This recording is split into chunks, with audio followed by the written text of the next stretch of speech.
Hey Josh, I was really hoping you might talk to me about feedback loops. Let's talk feedback loops. One of my favorite topics, Daniel. All right.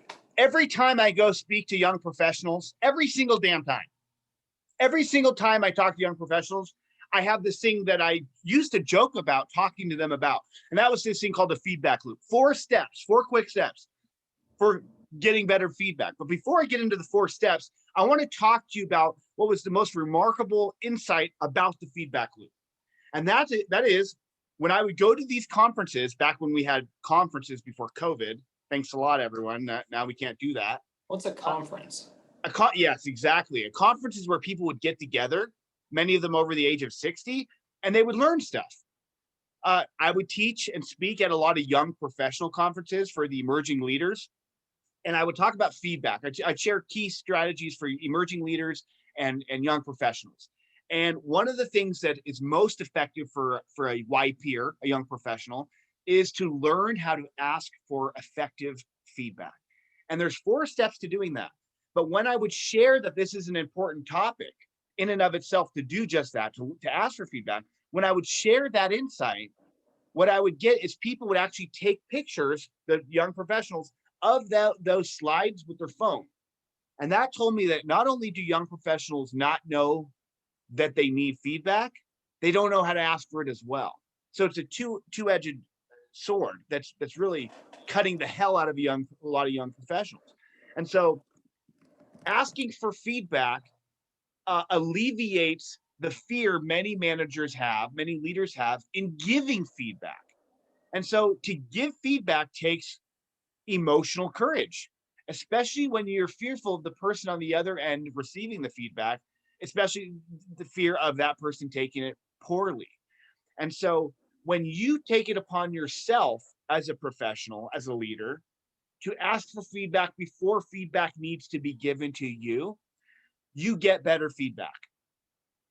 Here are 4 steps to getting better feedback. First off, number one, ask for the feedback. So the first problem with many young professionals is they're too prideful, too afraid, or don't have the skill set of knowing how to ask for feedback. So number one, ask for feedback to alleviate the manager from having to give you the poor news feedback in the future. So just ask for it. Get it right out of the gate that you need that information. Ask for the feedback, then you act on the feedback.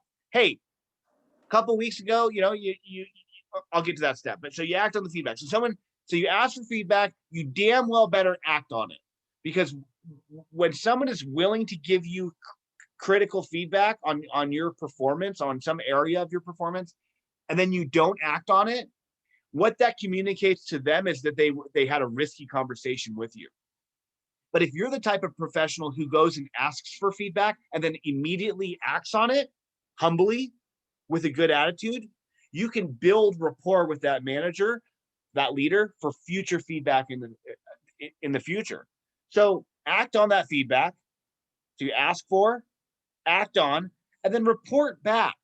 Report back is the third out of the 4 steps. Report back to the person who was willing, who was courageous enough to give you the feedback, and say, hey, a couple of weeks ago, you stuck your neck out there and were really honest with me about some areas that I can improve upon. And here's what I did with that information. I changed how I showed up in meetings, and here are the results of that great feedback you gave me. Thank you very much. And the 4th step, here it is, repeat. Ask for, act on, report back, repeat. After you give that report to the person about how that feedback helped you in your life, you then ask for more. Final step, repeat that cycle. That feedback loop continues to improve both your behavior as a leader, but also behavior as an employee.